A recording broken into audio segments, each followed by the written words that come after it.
Israel's Iron Dome defense system intercepted a new volley of attacks from Iran. The Israelis have conducted a series of strikes on the nation of Iran's nuclear program. This has caused a lot of people on the internet.com to believe that the evil orange man President Trump has betrayed his no new wars kind of promises. And in addition to that, a lot of people are concerned that the US could be dragged into a broader regional conflict in the Middle East, which is giving a lot of people negative flashbacks of the Iraq War, and reasonably so. So in this particular video, we are going to break down what we know right now, what I think is likely to happen, and of course, whether or not any of this makes sense for the US government to be involved with. And spoiler alert, the US government sending troops to Iran to invade and topple their government is not something that I'm going to be in favor of. But before we get into all of that, I just want to say thank you to everybody who supports this channel via actualjusticewarrior.com/join. Give me the money. Give me the money, okay? And Israel says it has killed 9 Iranian scientists and has targeted oil, gas, and nuclear facilities in a bid to cripple the country's nuclear capacity. And Israeli Prime Minister Benjamin Netanyahu says he is not done yet. We will hit every site and every target of the Ayatollah's regime, Netanyahu said. What they have felt so far is nothing compared to what's coming. So earlier this week, we were all greeted with the news that the Israelis had done airstrikes on the nation of Iran, specifically targeting their nuclear facilities, certain government leaders, and certain nuclear scientists. And the official line from the United States government at that point in time was that the US government was not involved. However, subsequent updates from the US government indicated that there was some level of involvement. So let me try to clarify based on what we know now, with the full knowledge that in the future we could get updates that could totally prove all of this completely untrue. What appears to have happened is that the Israelis have had a plan to strike Iranian nuclear facilities. They are concerned about Iran getting a nuclear weapon. They're concerned about Iran funding all of their enemies. So it makes sense for them, in isolation from us, to be concerned with the nation of Iran in these regards. But the US government was trying to negotiate a nuclear deal. And during the course of those negotiations, President Trump set a 60-day timeline. Well, what seems to have happened is that timeline had expired, and on day 61, that's when the strikes had occurred. And by the way, President Trump was all but telegraphing these strikes, which is such a President Trump thing to do in the media right before that they happened. Mr. President, how imminent is an Israeli strike on Iran? Well, I don't want to say imminent, but it looks like it's something that could very well happen. Look, it's very simple, not complicated.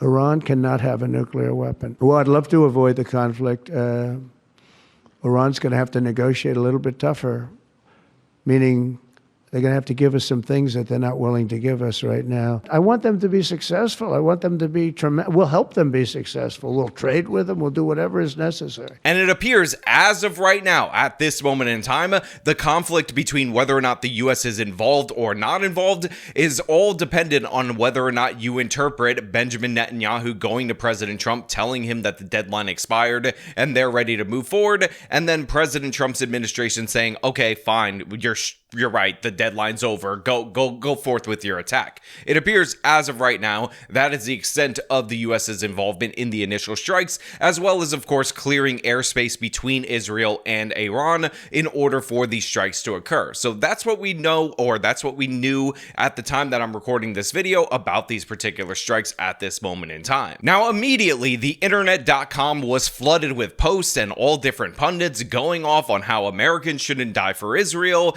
and how Israel's starting World War III, and how they called the Iran war between the US and Iran, and now it's finally coming to fruition. And I just want to make something 100% clear to everybody out there in the audience. The US should not send troops to Iran. We should not do that under almost any circumstances. Obviously, if there is a direct attack against the United States of America, you have to respond, but we should all be hopeful that nothing of the sort ends up happening, because we don't want to fight a war on that terrain with the population population that's 4 times the size of the Iraqi population, because the Iraq war was already a quagmire and disaster, and Iran, if we were to send ground troops, would be an even bigger quagmire and an even bigger disaster. So let's be clear about that from the jump. I would hope that the overwhelming majority of Americans are not in favor of that, and they will not be swayed to be in favor of that in the future, and I understand that concern. That being said, there are a ton of people who have been calling the US going to war with Iran for about 20 years in this country, and every time there's a little blip or incident between the US, between Israel and Iran, they end up saying that this is it, this is happening, and then when it doesn't happen, when they're proven wrong by reality, these people never retract. They just dust themselves off, come back at the next incident and say that the war is upon us yet again, only for that to not happen. Remember, this happened with Soleimani when Trump ended up killing him when he was in Iraq. People were saying that that guy getting killed because he was the number 2 in Iran definitely 100% meant the US was going to war with Iran. Did it happen? I'm just asking you guys out there in the audience, did we already have this war that people have been calling for about 20 years? No, it didn't. And this is why I'm incredibly skeptical of all these different various people who never take accountability for their predictions, and why I land squarely in the camp of nothing ever happens ever, and I hope that all of you will join me, because the fact is, there is a such thing as a limited military engagement that is short of boots on the ground and a US invasion and US soldiers dying. And by the way, to be clear, I don't want any US soldiers to die for Israel or US citizens, but the fact is, nobody's really asking for that. I mean, sure, you can find people in the Israeli government who are like, the US needs to join us in our strikes against Iran. That definitely exists. We also are probably getting pressure from Saudi Arabia, who's Iran's natural enemy, being a Sunni power near Iran as the Shia power. But the fact is, this is not a thing that I believe we are being dragged towards at this moment in time, and this isn't something that I think President Trump is willing to burn his legacy on. And that being said, his social media posts could be very concerning to people out there in the audience, so let me just run them through really quickly so you can understand what he's posting right now. So at the time of me recording this video, President Trump has reposted a screenshot from his Truth Social that says unconditional surrender. Just before that, he reposted this, which reads as follows: "We know exactly where the so-called quote-unquote supreme leader is hiding. He is an easy target, but is safe there. We are not going to take him out. Parentheses, kill it with an exclamation point, at least not for now, but we don't want missiles shot at civilians or American soldiers. Our patience is wearing thin. Thank you for your attention on this matter." And then just before that, he says, "We now have complete control of the skies over Iran. Iran had good sky trackers and other defensive equipment and plenty of it, but it doesn't compare to American-made, conceived, and manufactured stuff," in quotes for some reason. "Nobody does it better than the good old USA." Now, had this been somebody other than President Donald J. Trump, I would be way more concerned about these posts than I am at this moment in time. And it's not because President Trump is some dove. I mean, people are now posting compilations of the evil orange man saying that Iran cannot have a nuclear weapon over and over and over again repeatedly as proof positive that he's always been on this train. And in addition to that, President Trump was the most pro-Israel president in modern history, so it's unsurprising to see him aligned with the Israelis. But that being said, Israel notoriously uses United States weapons. In fact, our foreign aid to them is sent to them under the condition that they buy weapons from US weapons manufacturers. So when he's talking about stuff made in the USA and then he's talking about we, he could be using a loose version of the royal we that does not necessarily include the United States of America quite literally patrolling the skies of Iran. Now, I could be wrong. There could be a joint patrolling of the skies between the two nations. In fact, I wouldn't be surprised if that were the case, but it seems like he's taking the time to brag about US power, and he's also putting the pressure on the Ayatollah in order to force him into a surrender, which, by the way, is unsurprising because President Trump likes to threaten people with military force way more than he likes to actually engage in warfare. If you guys will recall, the way that he forced Kim Jong Jong-un to the table back in the day was that he kept threatening escalation with North Korea. A lot of people reported that the US was going to go to war with North Korea at the time, but ultimately what we ended up seeing was that this was all a part of the strategy. And this has been a repeated strategy throughout his presidency to threaten people over and over again in order to get them to the table. And in my opinion, this is part of the bluff factor or the bolstering of American power or stating American power without actually intending on using it. Again, I don't think, in my genuine opinion,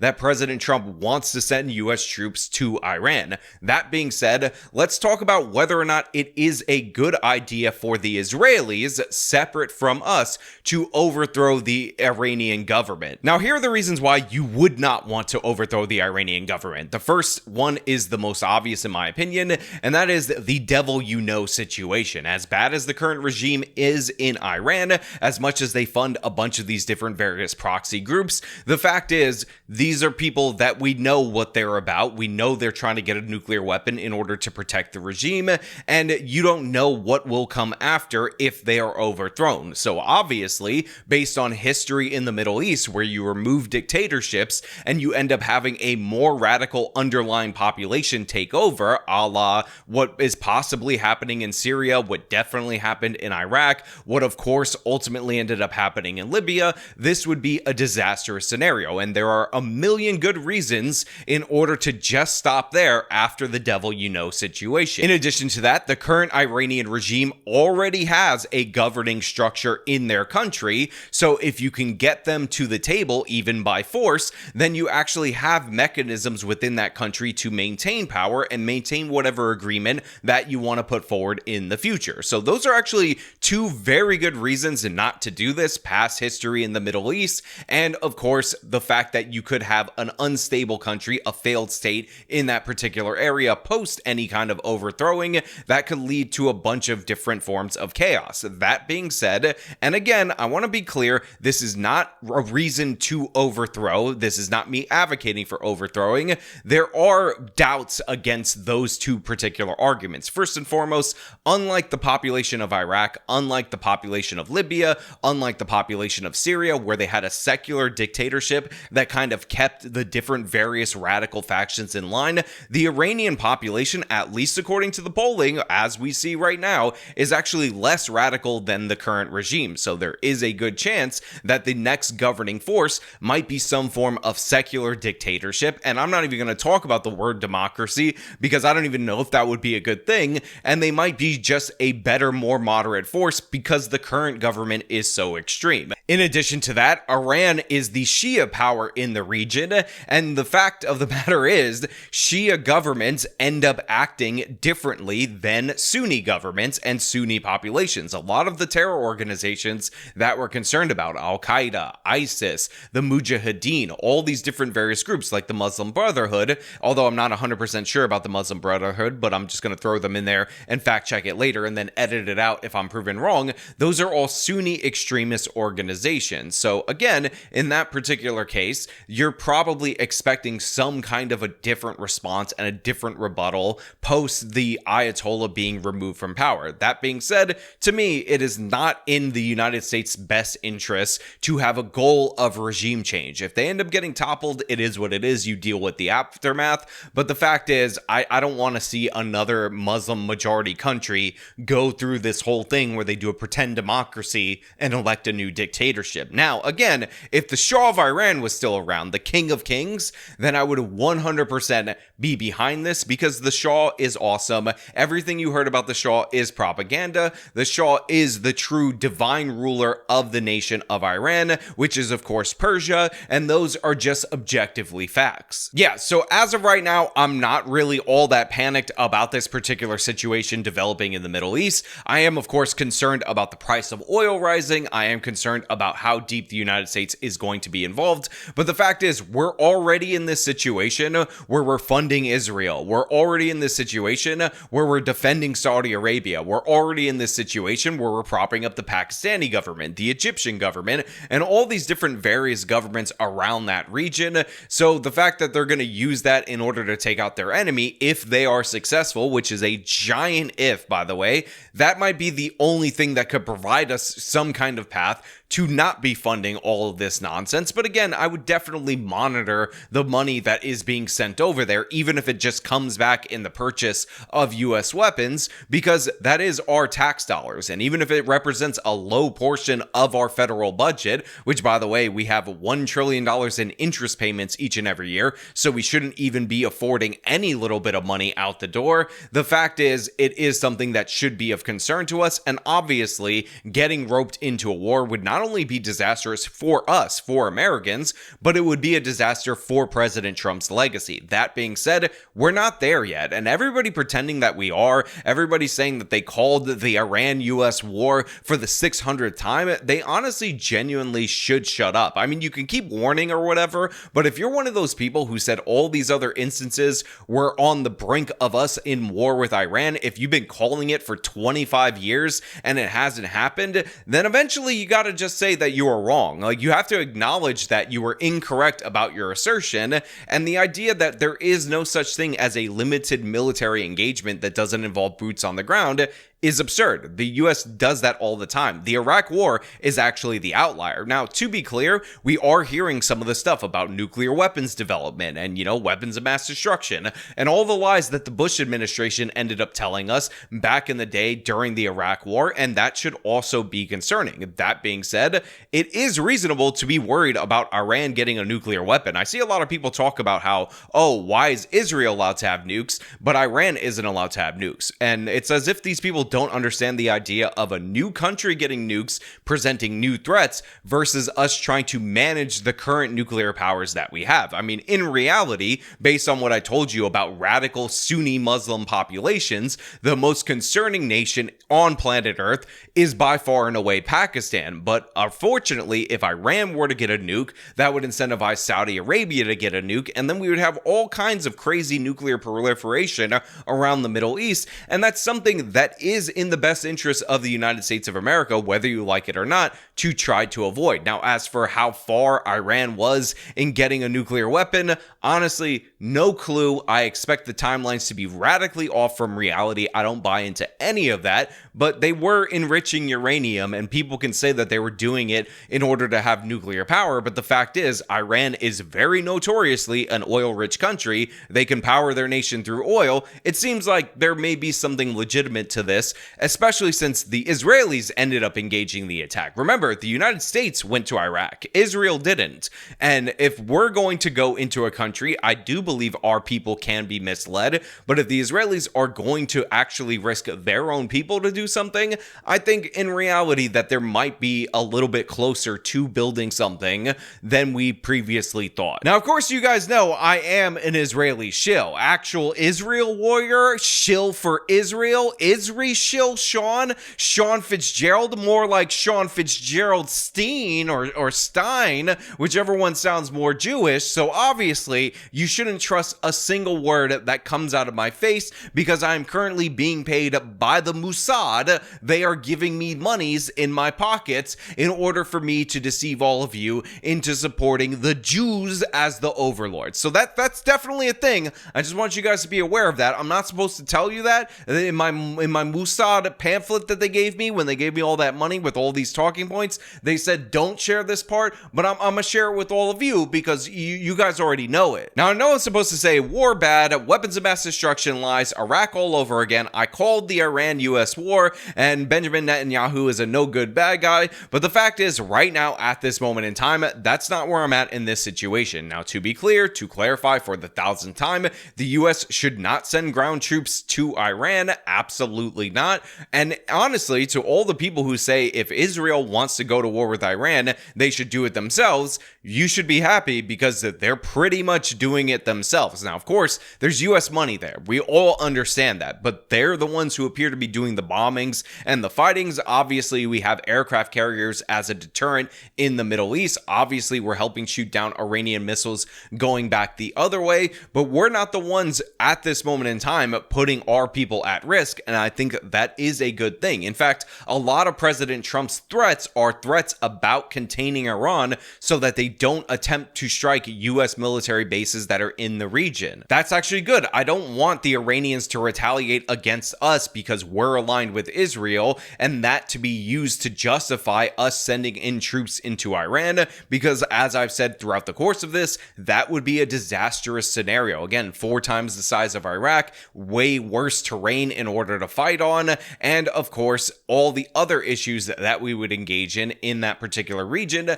not to mention that our treasury is already significantly depleted from previous Middle Eastern interventionism. So yeah, I'm fine letting the Israelis do their thing. That doesn't bother me at all. At this point in time, we're already in for a penny of giving money to this country. So I'm like, whatever, that's going to happen no matter what. Maybe that's just me accepting it. So I'm fine for that to continue for this moment in time. But in the hopes that if there is some kind of resolution, whether it's a peace deal or the overthrow and installation of the Shah, the King of Kings, the true leader of Iran, that we can finally just start pulling money out of there, that we can finally stop managing the area. But you know, I'm so into the nothing ever happens ever kind of thing and nothing ever really changes ever kind of thing that I kind of know that that's a pipe dream, and we're going to be sending money to these other countries for the longest time until our country is bankrupt, and even after our country's bankrupt, if we're being perfectly honest. Like that's where this is all going. But you know what? As of right now, I would say don't panic. Some people say trust the plan, but I never like that phraseology. But of course, I want to know what you guys think about all this down in the comments below. As per usual, if you like this video, show them by leaving a like, subscribe for more content, follow me on my social medias, support me via the support links in the description of this video. This has been me talking about how we're not quite at Iraq War 2.0, this time Iran edition. Till next time.